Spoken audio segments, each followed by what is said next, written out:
পশ্চিমবঙ্গের সত্যিকারের পরিবর্তনের তিনটি শব্দ: জিহাদ, বামপন্থা এবং বেনিয়াকরণের সমূলে উৎপাটন। আচ্ছা, বেনিয়া বলতে কী বোঝাচ্ছি? বেনিয়া বলতে আমি কিন্তু ক্যাপিটালিস্ট বোঝাচ্ছি না, আমি বোঝাচ্ছি গুণী ক্যাপিটালিস্ট, যারা রাজনীতির সাথে একটা দুর্নীতিমূলক যোগাযোগ করে, করাপ্ট নেক্সাস করে অর্থনৈতিক ক্ষমতা দখল করে এবং এরপরে তারা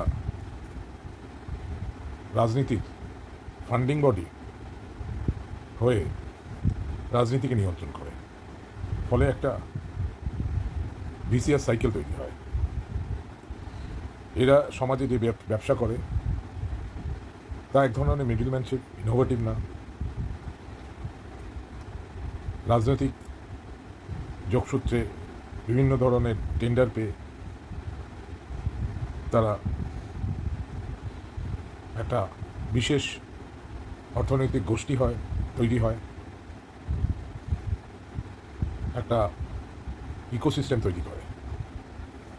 তো এরাও জিহাদি এবং বামপন্থীদের মতো একই রকম ক্ষতিকারক।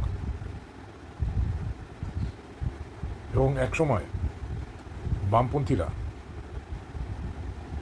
বাঙালি ব্যবসায়ীদের উৎখাত করে এদের খাল কেটে কুমির করে ডেকেছিল। আজকে এরাই মাথার উপর বসে গেছে এবং পশ্চিমবঙ্গের থিঙ্ক ট্যাঙ্ক হয়ে বসেছে।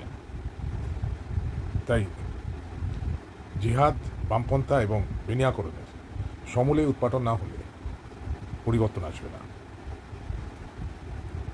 ভেবে দেখবেন।